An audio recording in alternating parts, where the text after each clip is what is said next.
invite and introduce our amazing women who will be taking up the panel discussion. Of course, we're supposed to have 4 panelists. So earlier before we had Buki, that's Olabukola Williams of Education as a Vaccine. She's the executive director. And one key point she made very clear is the fact that we need to normalize women in leadership at every phase. And it's not just that you feel, oh, I'm not enough.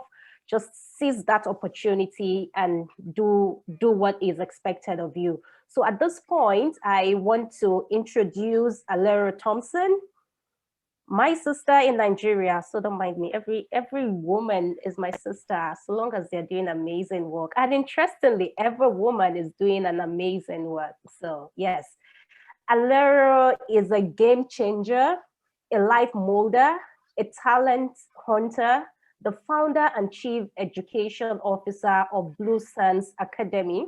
She was competitively selected among the best 100 in the Donors for Africa's Social Innovators Bootcamp program for those creating impact in their communities. Isn't she amazing? She is also the advocacy officer of African Youth Union Commission, where she advocates for programs that build the capacities of youth. Alero is a Global Peace Ambassador. This award was given to her for her passion towards a peaceful world. She is an alumna of the African Women Entrepreneurship Cooperative Program, where she underwent a 1-year training in business and leadership and had a workshop with other 200 women in Tanzania. She was competitively selected as an Obama Fellow and had the humbling opportunity in meeting President Barack Obama with other 200 outstanding African leaders. Our initiative, Sound Her, was nominated for Best Idea by the United Nations Educational, Scientific, and Cultural Organization, and in 2018, overall Best Business Idea Northwest Nigeria in the Microsoft Accelerate Labs competition. She is an Atom School German Fellow, where she worked with other German fellows in Stuttgart, Germany on sustainable enterprises, and she's also a 2019 Tony Elumelu alumna that won the 5,000 Grant Award $5,000 grant award in the business plan competition. She is presently tutoring young girls in STEM education and coding to prepare them as future tech entrepreneurs. She has skills in using technology to build smart societies by training youth in web development, data analytics, web design, app development, robotics. She is a front-end developer by skill and still strives to maintain technology as a catalyst to nations' development. When Alero is not working, she enjoys playing beach ball, swimming, dancing in the pool. We need a round of applause for Alero Thompson. Thank you so much. We're so glad to have you talk to us today. And next is Dr. Allyson L. Watson. Dr. Allyson serves as a Dean for the College of Education at Florida Agricultural and Mechanical University. Dr. Watson had focused her research on urban education, faculty of color in higher education, and urban school and university partnerships. She is a full professor and tenured graduate faculty with a substantial amount of teaching and research experience in areas such as educational research, advanced educational measurements and statistics, public school relations, and instructional strategies. In 2010, Dr. Watson found Teaching and Urban Reform Network, TURN, a program to prepare pre-service teachers in urban education and encourage effective pedagogical practices. This work has served as a platform for successful acquisition of grants, research presentations, journal article, and a book chapter. Dr. Watson is a 2014 Pinnacle Women of the Year awardee from the Majors Commission on the status of women, a recipient of the 40 under 40 most influential people in Oklahoma award from the Oklahoma magazine, and the 2012-2013 recipient for the College of Education Outstanding Faculty in Service Award from NSU. Dr. Watson is married to Derek, and they have 3 children, Andrew, Harry Joy, and Adam. The couple believes that their calling is to empower others to pursue their passion and ultimate success. You're very much welcome, Dr. Watson. So happy to have you on this panel. And last but not the least, of course, is Michelle McKenzie. Michelle is an international development professional with global experience in Africa, Brazil, and the Caribbean, where she is from. She is the founder of Agazella Online Academy, host of Where's the Funding? Africa Edition podcast, and a mentor and advisory board member of the Evolve Mentorship Program, which of course you would hear about on this program today. She has varied interest and experience in project and program design and management, curriculum development and training, capacity building, strategic development, innovation and learning, impact communication, agribusiness, food security, and supporting early stage entrepreneurs. Michelle has held several positions in program analyst and senior program officer, and in monitoring, evaluation, and learning at the U.S. African Development Foundation, an independent U.S. government agency devoted to grassroots development in Africa. In a 7-year tenure at USADF, Michelle managed projects in several countries, which includes Mali, Niger, Liberia, Senegal, Mauritania, Nigeria, Guinea, and Burkina Faso, that promotes entrepreneurship development for smallholder farmers.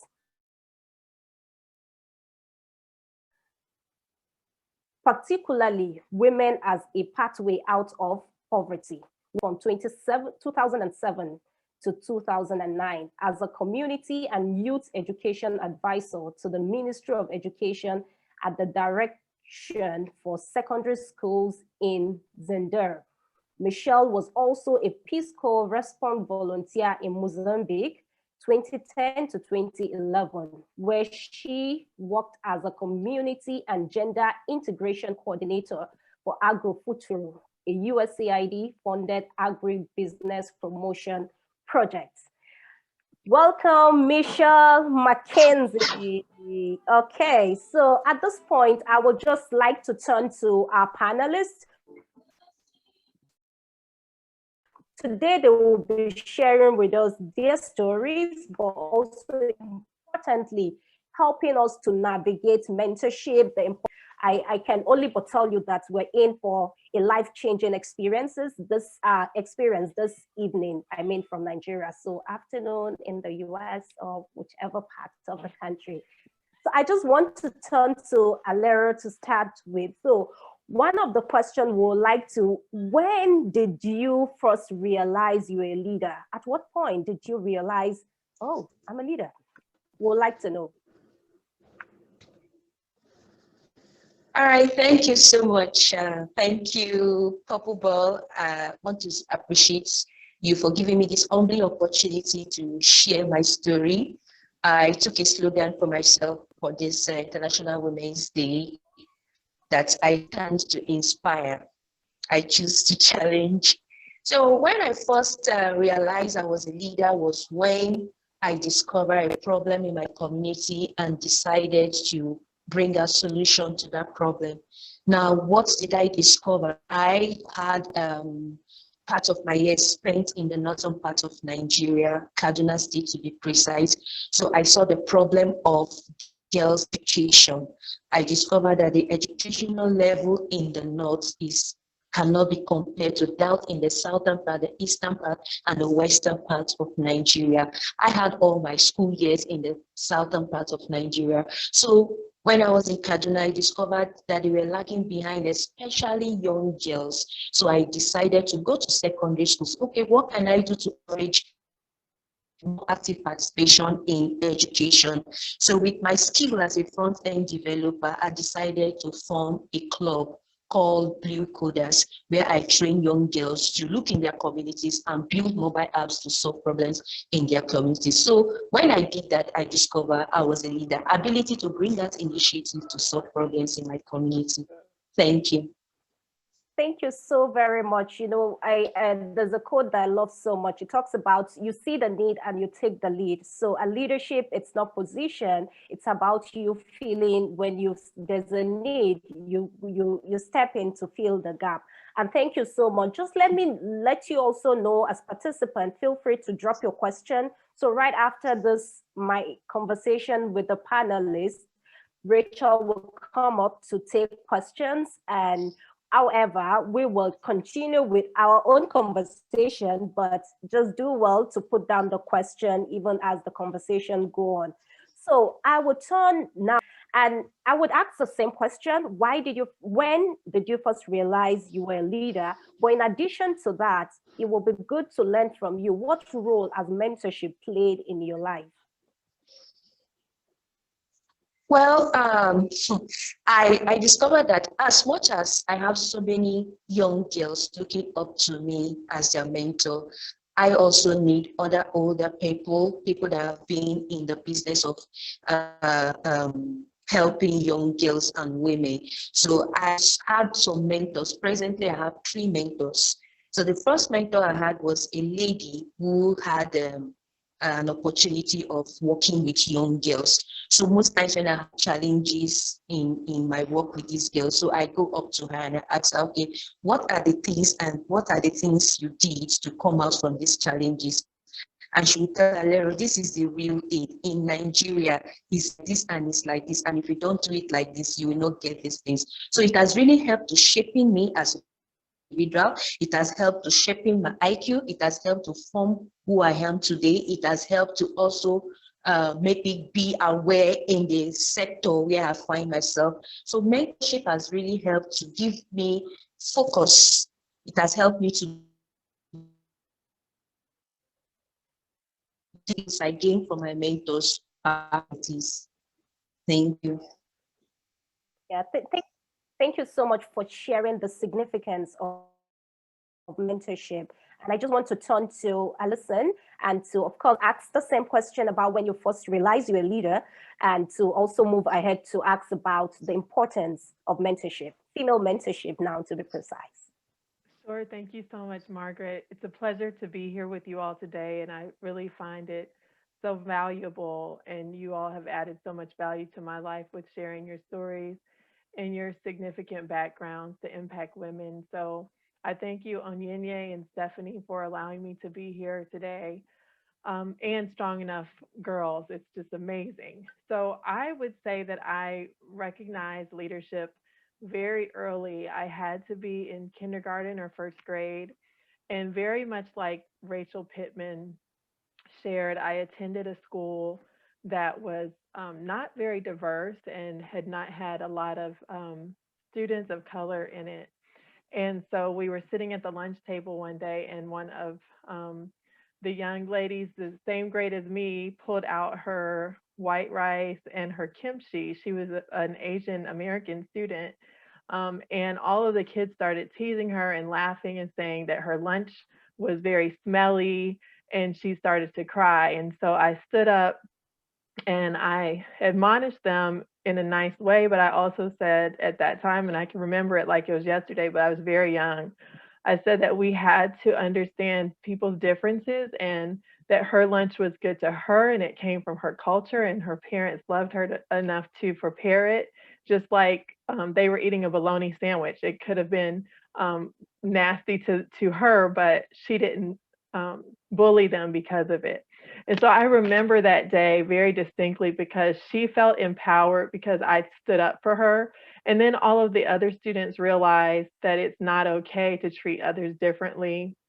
And from that day on, they never treated anyone harmfully again. And I became really a class champion. The teacher would use me to be a mediator. And that was in kindergarten or first grade. I can remember that. So from that time, I also remembered not only what it did for that young girl who was my classmate, but I remember what standing up and being a leader did for me.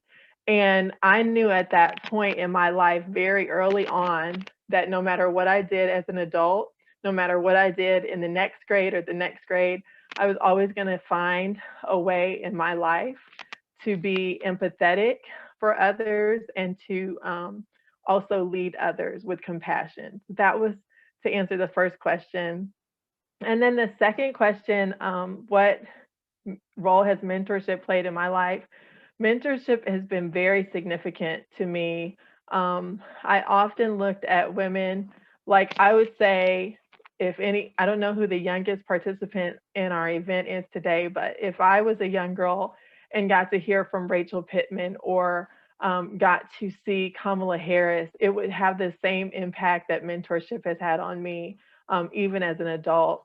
I found out that it's very difficult to find mentors who have not only been successful in their careers, but have raised children and have a relationship with the Lord, because my religion and Christianity is very important in my life.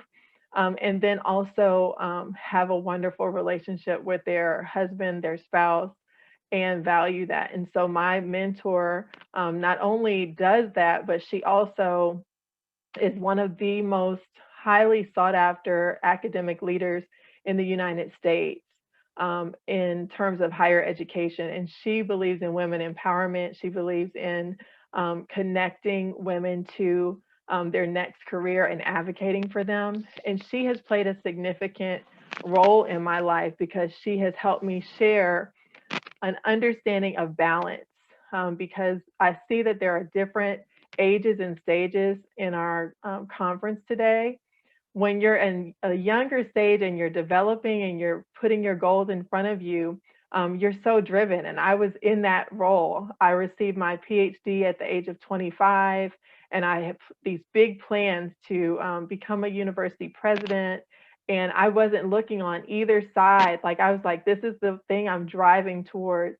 But I also realized after I got married and had my first child that I could learn from life experiences, and my mentor helped me learn that a lot. And she said, you know, when the Lord or whenever your path is for the next time that you're supposed to move up, you'll know, but value your experiences each day and see how much you can impact others around you, and just appreciate the moment. So my mentor helped shed light on that for me, and it changed me when we had that conversation, and we continue to visit about that. So events like this and having women mentors who can really pour into you, like how I feel on Yinye, I feel like I'm one of her mentors, but I also feel like she mentors me because she just has such a compassionate and thoughtful way of looking at life. So those are my two responses. Thank you so much. Thank you so much, Dr. Watson. That's amazing. So I've also learned to value every experiences. Thank you.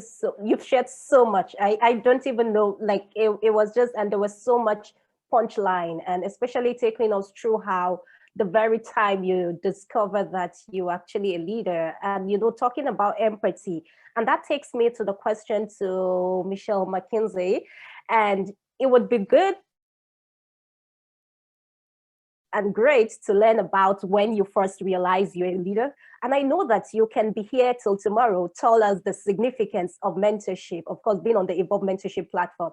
But if you will forgive me, I will go to question 3 and to really find out from you, what does it mean to be empathetic? I mean, like walking in someone's shoes. And why is it important in mentorship, especially when you're mentoring women and girls? Over to you, Michelle. Thank you, Margaret. I think my story is a little bit different. It took me a lot longer I took a more winding path. You know, I've always appreciated people who knew very early where they were going and what they wanted to do. I always had a very strong sense of self and was very self-directed, but I was never quite sure. So I was one of those doubtful people, and, you know, took a while and journeyed about. But My significant thing in terms of leadership, when I went to Peace Corps in Niger, I was working on some curriculum related to population education and the role that women can play in sort of that discussion around demographic growth and how demographic growth, environmental impacts, and economic development sort of coincide, and that women are at the nexus of that. And then when I found out I was going to be placed in Niger and I started doing research on Niger, and I'm like, man, this was the perfect place. It's like the perfect confluence of things for me to really be able to go out there and do something different and unique. And I was very committed to it. And the Peace Corps is not always easy when you're sort of like thrown into this environment that is so different than what you're accustomed to, not knowing the language. I went in with a little bit of French, certainly no Hausa, and having to figure out how to deliver this message that can be so culturally sensitive, right?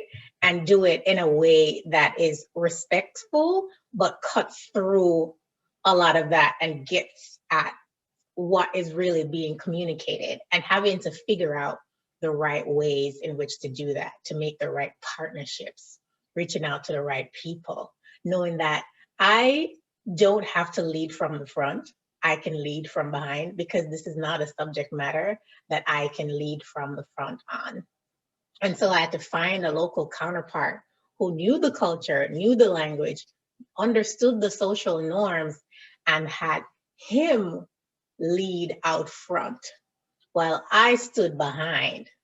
And I still say that was the best job I've ever had. And it actually taught me a lot about myself and my leadership potential, and how I like to work, and how I like to feel purposeful. And that was something that I could do that was dependent on me, bringing something to the world where I saw that there was a gap. And then having the pleasure of realizing how well the young people took to that message, and how, if you really want to create a critical mass of change in any arena, and especially given the demographic base of today's society and in Africa, that it's mostly youth, you have to really capture the hearts and the minds of young people. And when I saw how well those young people, I created these peer education groups, and those young people were on the front line, they really bought into the message. And they were the best foot soldiers for any message you could ever want. And when you see that you can create that type of change, and that type of change doesn't just live within those young people, that they go home and they also start influencing their parents. And I know sometimes in certain African cultures, people tend not to listen to children or young people, right? And to have these young people go home and start having conversations with their parents, and a parent came to the youth center where was the base. I was trying to remember the name in French and I'm forgetting. And they're like, well, what are you teaching our kids? And so we started getting nervous, like, ooh, did we do something wrong? And they're like, no, they come home and they start talking about all these things, and it's so interesting. I'm like, oh. So influence can work both ways. So it's not just being influenced by people above you, but you can also be influenced by people below. And that leadership isn't always about being at the top. You can also lead laterally as well. Now, for my mentorship experience, was actually my biggest mentor and advocate was a male when I was in college. And I didn't quite understand what he saw in me, but he was an advocate. And I remember I took a few classes with him. And in one of the classes, I was sort of slacking off. And I didn't get the A that I normally got from him, and he gave me an A-. And I could see that it looked like it hurt him to give me an A- more than it hurt me to get it. And that's when you know that someone is really in your corner and really rooting for you because they see something in you.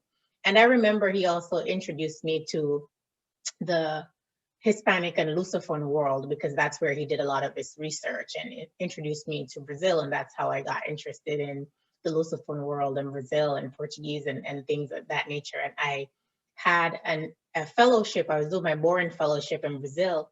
And when somebody moves from a mentor to a sponsor, when he opened up his network to me and all of his friends in Brazil, then they became like my uncles and my aunts. And when I got there, I didn't end up in a strange place. I felt like I was among family because he extended his network to me. And so he was no longer just a mentor, he was a sponsor, someone who was helping to open doors for me. So that was my experience. So now on empathy, just understanding that, kind of like me, there are lots of onshore young women out there who are not quite sure where their path is. And that's where we can be the most helpful in helping them to put some structure and understand, and for them to understand the power within them, but to give them a way to really channel that. And I see how we do that through EMP, and that's why I'm so honored to be a part of this program. Thank you. Hope I answered your question, Margaret. Yes, you did. Thank you so very much. I learned something about empathy I think just a year ago, and then it was just an example of what it really means to empathize, just like you've said, because there are people who really are trying to understand, some are confused, and just a whole lot. But the lesson that I learned from that was that when you're putting yourself in someone else's shoes, you have to first and foremost pull off your own shoes before you can fit into that person's shoes. So thank you for stressing that. And I think we'll just take one more question, but this will go through the 3 panelists that we have. So what does an equal future looks like? What does it look like when you think about an equal future where boys and girls are the same, men and women are the same? What's that future? Can you paint it? We really want to see it. I mean, with your words. So I would go back to Alero, and let's hear from you, please. Oh, thank you so much. An equal future where boys and girls will be equal. I see stability, I see development, I see people that are ready to take up things together. You see, let me start from where presently, what I'm facing as a lady in my organization is really very sad, because I'm a woman and sometimes you don't get the support from your fellow women. You see, the equality we are talking about is not just between male and female. Even among ourselves as women, we have this inequality. We have the same gender inequality. I attended a program of recent, and I saw how some ladies were treated as a top lady, and we have the middle class lady, and we have the grassroots lady. I am somebody that is very down to earth. I work mostly with girls at the grassroots level, and I keep telling them, I say, when we gather together in this International Women's Day and we do all the branding, we bring out keynote speakers, we do whatever we want to do. If what we discuss is not taken to the grassroots, everything we are talking about here is zero. We have to be intentional about what we are doing. We have to remove this class that is fighting us as females. We have to remove this same gender inequality that we talk about before fighting the gender inequality that happens between the male and the female. So a future where we have male and female be equal starts from the women themselves. I give you an example. In hostel, you have 9 ladies in a room. No, just 2 ladies, let's say 9 ladies in a room. You have lots of jealousy, you have quarrel, hatred, anger, envy, and so much. You see like 15 boys in a room, they live happily together. So if we want to talk about the future where there is equality between male and female, where we don't no longer have this gender war, it has to start from female. They said in the organization where I work, where I said the problem of that organization are the women. I go to the other organization, they say the problem of this organization are women. So we need to start from ourselves. We need to start from where we are as women.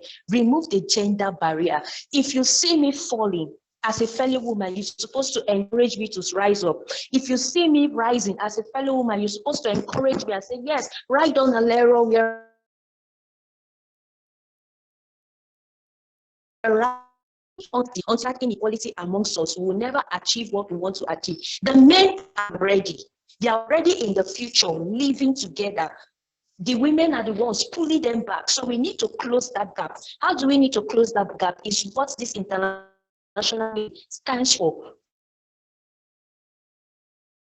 Confident women that are doing great. Then we have a future where male and females will be equal. But I'm telling you right now, the men are ready, but the women are not ready. I want to say thank you to Purple Ball for doing this, because it will encourage us to inspire others with our stories and come together as one instead of fighting ourselves. Thank you.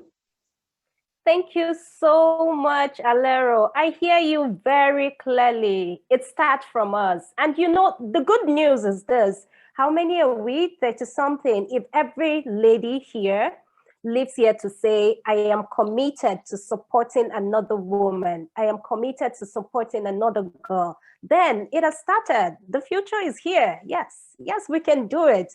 And thank you so much for sharing that perspective and for sharing your experiences. Thanks so very much. So I move straight to Dr. Allyson Watson. So what does it look like? Is it, you know, I was even tempted to say, is this achievable? But yes, we can do all things, really. So, yes. But let me know what it looks like. Well, first of all, Alero set the room on fire. I'm telling you, you know, Alero, what you are seeing in the country of Nigeria, it is very present here in the U.S., especially among African-American women. And I personally had never experienced division among my sisters. I like how Margaret said we're all her sisters, because I'm very much a positive person. And so when I look at, for instance, in the US, there's a television show that highlights, you know, the lives of women of color, and they're supposed to be wealthy. And I see them tear each other down, and it saddens me. And so I said to a colleague of mine recently, I said, does that happen in real life, or is it just for TV? And she said, oh, you should feel so blessed that you've never experienced that in your own life, because it is very real and it does happen. Women do tear each other down. And so I just want to tell you that, you all, from the bottom of my heart, that is not right. I love Alero's words, and she is right.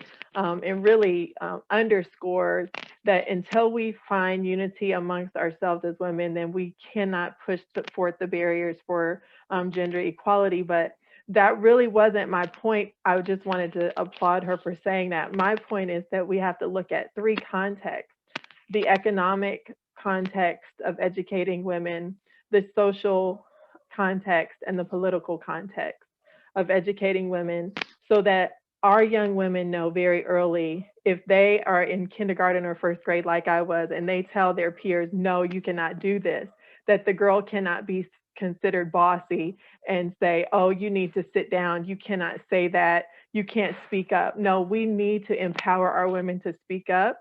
I mentioned to you all that I have 3 children, 2 boys and a girl.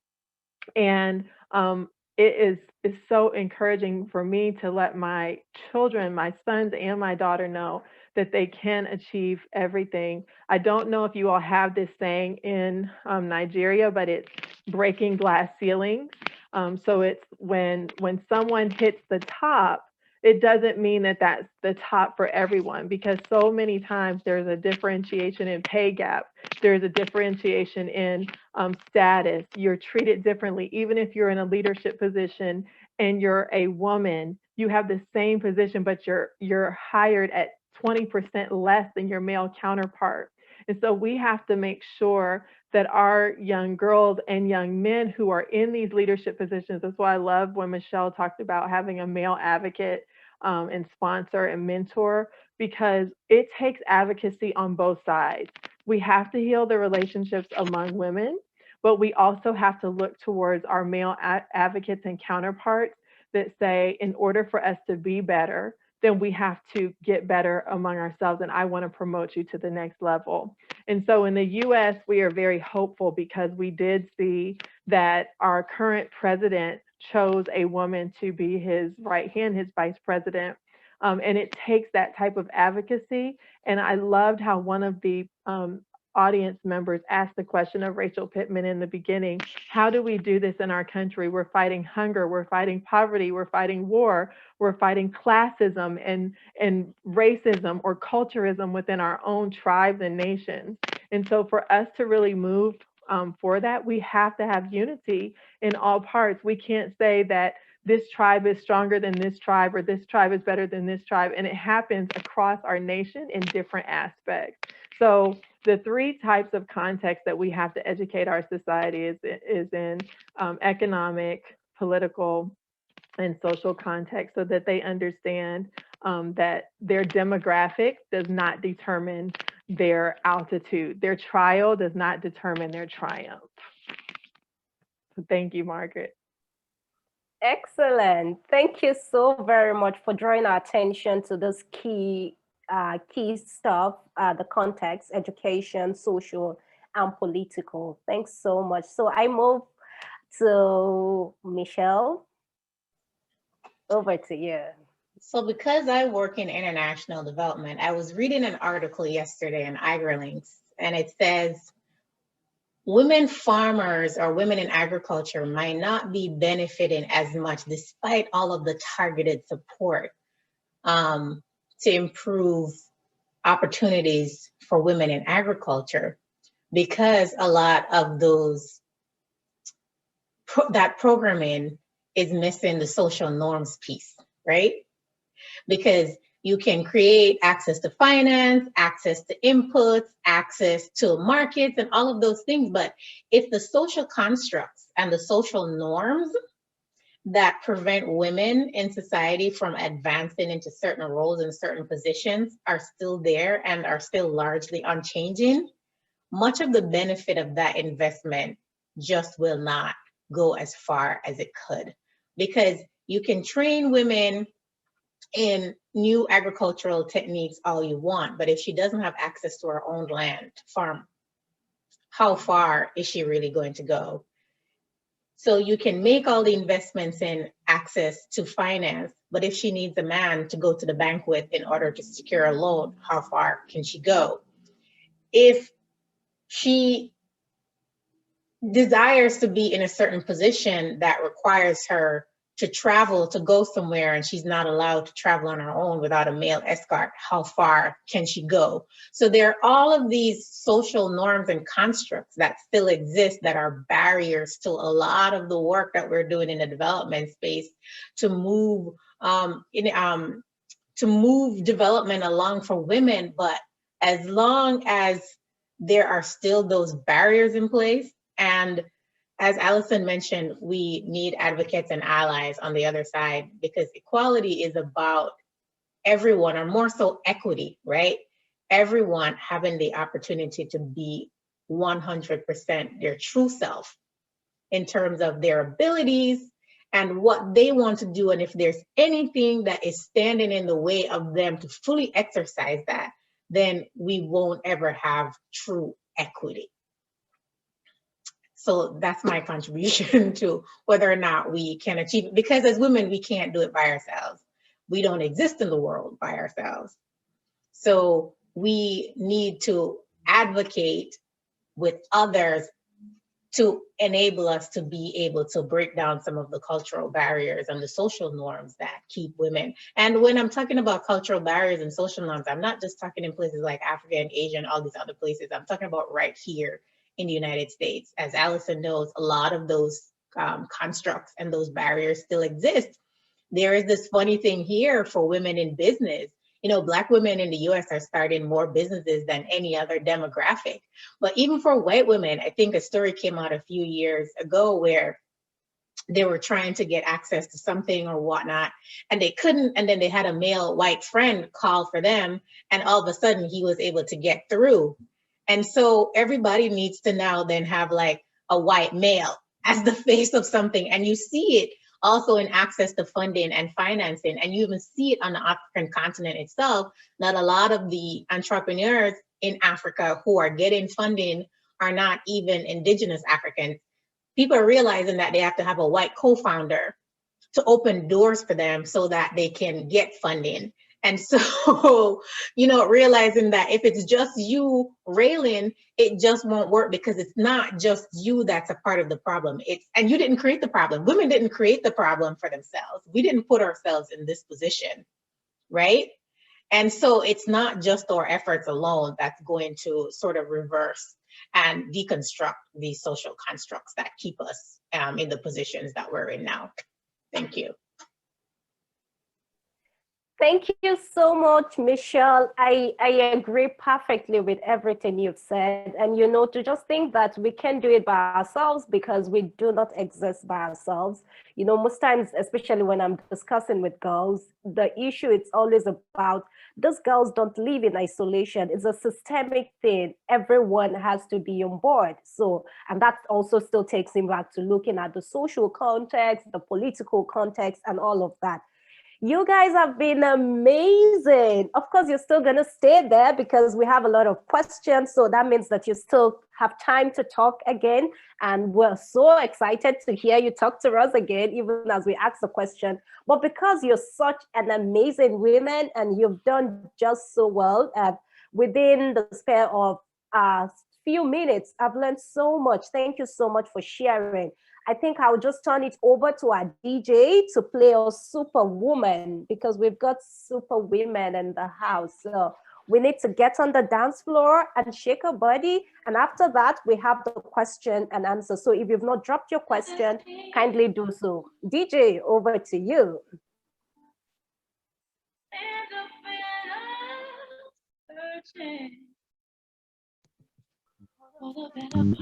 Everyone, please turn on your video so we can see your face as you give a warm round of applause to our panelists. Mr. DJ, I think we need the volume up a bit.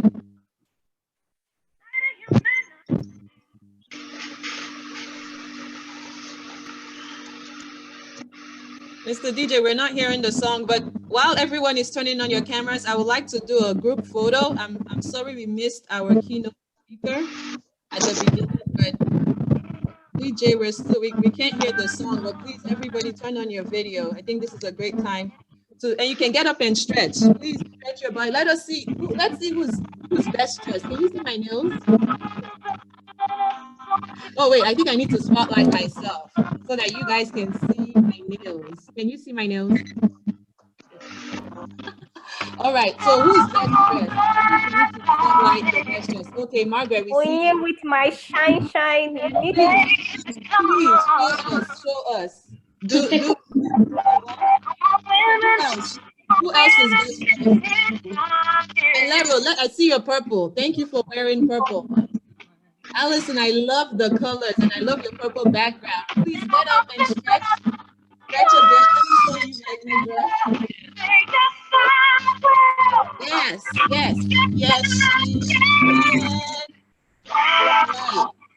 Right. And Superwoman. Yes, I am. Yes, you are. Okay. Let me spotlight you.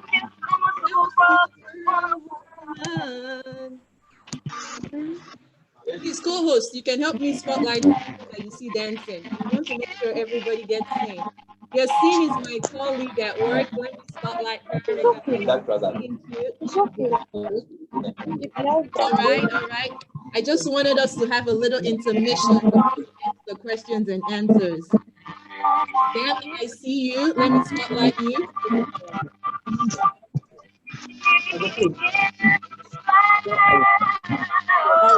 All right. Okay. Because we want to respect time, and at the end, you will have your dancing shoe. We're going to have a little dance party once we wrap up. But I will let Rachel take over from now on. Lead us into question and answer.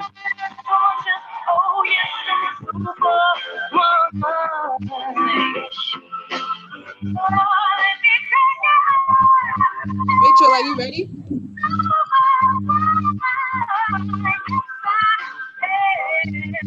Thank you, Mr. DJ.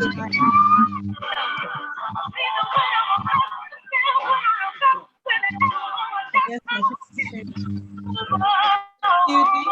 DJ. Over to you, Rachel. It's good to see you all. And thank you to our panelists for doing such a wonderful discussion. Sorry, Rachel, we can't hear you. Mr. DJ, you can turn down the music. Thank you. Rachel, please speak up. Okay, can you hear me now? Yes. Okay, awesome, awesome. So I was just saying thank you to the panelists, and I'm just going to run through. So we had some questions sent in while people were filling the Google form. So we just want to throw the question out to you, and any of the panelists there, they should feel free to respond to them. The questions are quite a lot, but we're going to limit it to about 3 questions. Due to so some of the participants did ask that. I'm trying to look at a good one to ask. So they said no. So one of them wanted to know. Where is the just now? So one of them wanted to know how you can, how a young girl can deal with the kind of pressure they get from home.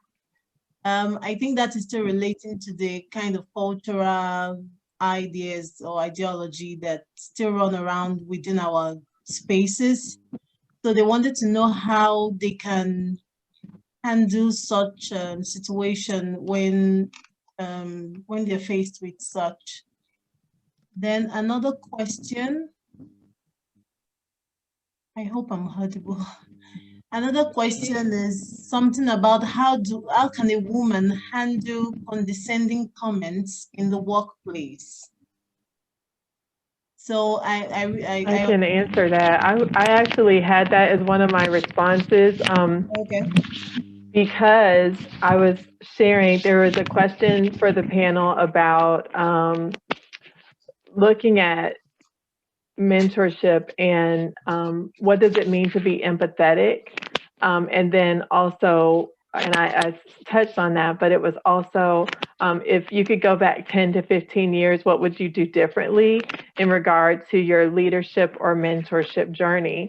And I was wanting to share that 10 years ago, I would have been 34, and I had just was pregnant with my 3rd child, and I was climbing this track in higher education to get to the next level. I had turned in my tenure portfolio, and I was going to become a full professor.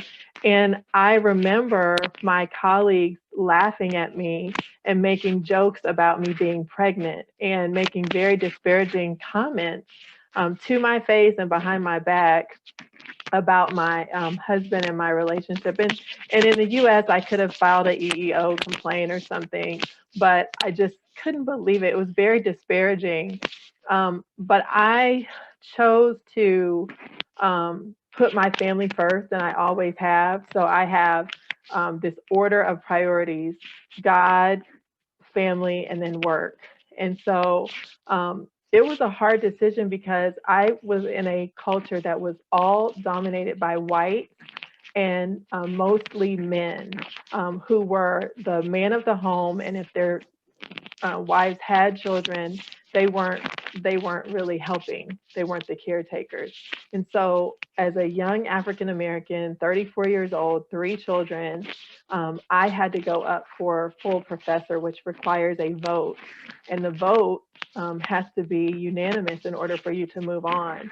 So when they made those very disparaging comments in front of me and asked me very sexist questions and very just disparaging, I don't even want to repeat them, I looked at them and I had this inner strength, and I said, my choices in life and what I choose to prioritize does not in any way impede my professionalism and my ability to excel in my field. And so when my tenure dossier went out, I had written more articles than they had. I had published more work than they had. I had been in national conferences, so they could not help but unanimously vote in my favor. And so when people make those condescending comments, and it has happened a lot to me in the workspace, I often encourage young women to see their own future in the eyes of that condescending comment. Because once you can see yourself and your vision very clearly, it hurts, but your drive to achieve more, it burns that comment to the root. Sure. Thank you so much for that. That was really inspiring. And I'm sure a lot of other girls there and myself, we are listening, and we're hoping that that's something we're going to take up all the time. Thank you so much for that. I know I asked another question. Okay. I don't know if Michelle Yeah. wants to respond to that. Looks like Alero wants to say something. Okay. Yeah, I wanted to say something as regard to the first question, how a girl can handle some situations they face at home. So I'll give myself as an example. And if you discover in Nigeria, we have lots of broken homes. I came from a broken home where my mom left the marriage quite early. So my dad brought in my stepmom. And from that day, my life became, I'm the only daughter with 4 boys. So I was treated differently by her. I faced abuses. I faced rejection. I faced hatred, even from the so-called father that once loved me. It's a very young teenage girl. So when I go to school, I feel very timid from other people because school was supposed to resume by 7:38. I go to school 9 a.m., 10 a.m. because I have to finish the chores at home while my brothers are in school. So I faced it for so many years until one day I could not bear it again. I decided to take my own destiny into my hands. And what did I do? I had to call on my auntie and told her that if you don't take me out of this house, I'm going to run away. She told my dad, and my dad beat me up that I wanted to bring disunity between him and the wife. So I left home to stay with my grandmom. From my grandmom's place, I started struggling and hustling with my grandmom till I finished my first degree. And I decided to be focused and determined. That was how I was able to turn my situations around. I decided to be something good, to prove to my stepmom and my dad that even if I'm a girl, I can still be something better. I am first a human being before I'm a girl. So I decided I came in contact with my mentor who introduced me to so many opportunities. And I had the opportunity of having a program with Obama. I can tell you from that day, my life changed. Just one word from Obama. He said, you are the one you have been waiting for. That is, nobody can solve your problem in your family, your society, your government, whatever problem around you you want to solve, you have the ability to change that. And I can tell you, my meeting with Obama changed my story in my family, in the community where I live, in the society, and I became a better person. So I just want to advise other young girls, no matter the situation you face at home, no matter to your parents, to your guidance, just be determined and be focused. Go follow after friends that can lead you to the right path. It's good to be the and the what and whatsoever, but be determined and be focused that you want to be.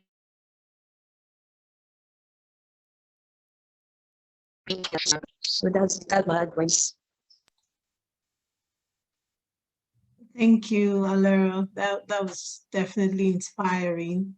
Wonderful story. Because, unfortunately, the truth is that the situations that we're born into aren't always the most supportive, and parents aren't always your strongest advocates. And Alero's story is a strong testament to that if you're strongly self-directed and you know what you want for your life, even if nothing around you looks like it, right? You have no direct examples. You just know that you were meant for more and there's something else out there for you. And this is where mentorship can be critical. by getting into a room and getting into space where you have other people who've had other experiences and things that they can expose you to that you don't get exposed to in your natural environment, from your parents, from your relatives, from, you know, the friends that you've had. And sometimes, you know, it sounds cliche now when they say your net worth is your network, but what that really means is that who you surround yourself with. And net worth doesn't really just have to be about money. It's about how you value yourself, right? And how you see yourself and your contribution to the world and what you want to add to it. And if your surroundings that you're in isn't providing you that, mentorship is one pathway to get out of that situation, right? Because your mentors can introduce you to different people, different situations, to let you know that there's a whole different world out there with different opportunities that are available to you, and to have you, make you believe, if you've never believed before, that good things can come from you. Because sometimes these environments can really beat you down and fill you with self-doubt, make you think that, okay, you're from here, you're this, you'll never be this or that. See, people who feel that way about themselves, they say that to other people because, well, that's how they feel about themselves. So you don't take that and make it be about you. You're like, okay, I'm sorry that you feel that way about yourself, but I know I'm meant for more. And you just can't believe it. You just can't believe it. And having mentors to build you up is a great way to move forward in a situation like that. And as Alero very inspiringly said, you know, she didn't start out with bright beginnings, but look where she is now. So it's not an excuse to sort of wither and die. It's an, you know, it's an opportunity to branch out and thrive. True. So thank you so much, Michelle, for that as well. I'm going to end with this one question, which I think is very paramount, and that's the reason I want to ask. So somebody wanted to know, when exactly did you know to say no? Like, when did they become, they as in everyone, when did they become comfortable saying no as women? And the reason I'm throwing this question out is because I know that no happens to be difficult for some people to say in certain situations. So if any of you could share something practical, we can just end with this question. Thank you.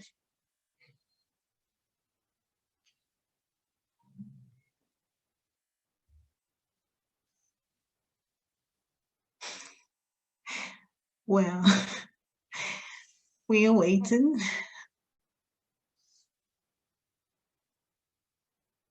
Who wants to take this one? I don't know. I guess I'm not understanding the context of when to say no. Yeah, what's the question again? So, we someone just wanted to know, when exactly did you start feeling comfortable enough to say no? That means maybe no to anything that you just don't want, because I do realize that no for some may be difficult. Even when they really want to say no, they feel a bit scared or discouraged to say that and just say yes when they really want to say no. So the person who asked this question just to know that, when did you start feeling comfortable to say no without apologies or thinking, You know, too much I about would say my inner, for every decision that I make, and I don't want to try to be like so ethereal, but honestly, if there's a decision that I have to make regarding my schooling or profession, or a hard, difficult decision, I follow peace. I ask myself, what value does it add to me? What value does it add to my family? What value can I add to someone else? And if I answer none or no in any of those questions, then it's a very easy no for me.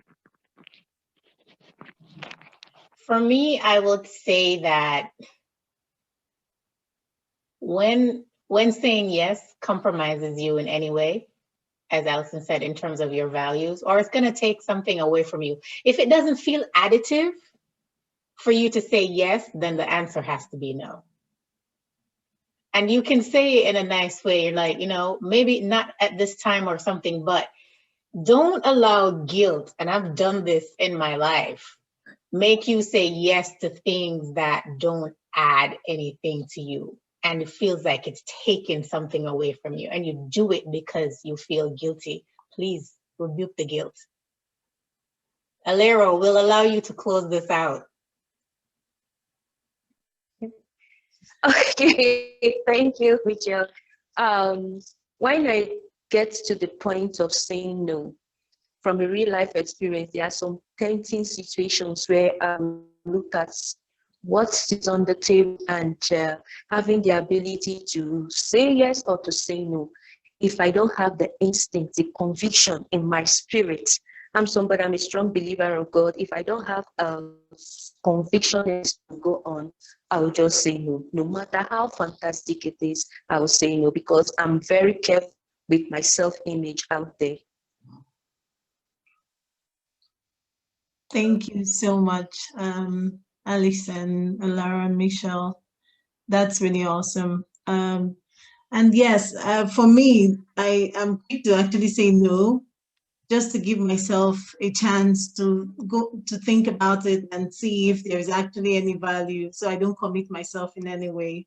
But yeah, I'm still committed to, helping people to understand that when you say no, it's not because you're a terrible person, but it's because you are intuitive. Actually, you just want to think about these things properly and ensure that you're getting the most of it. So thank you so much. And yes, when he's ready to take it off. Thank you. Thank you so much. A round of applause for Rachel. Everyone.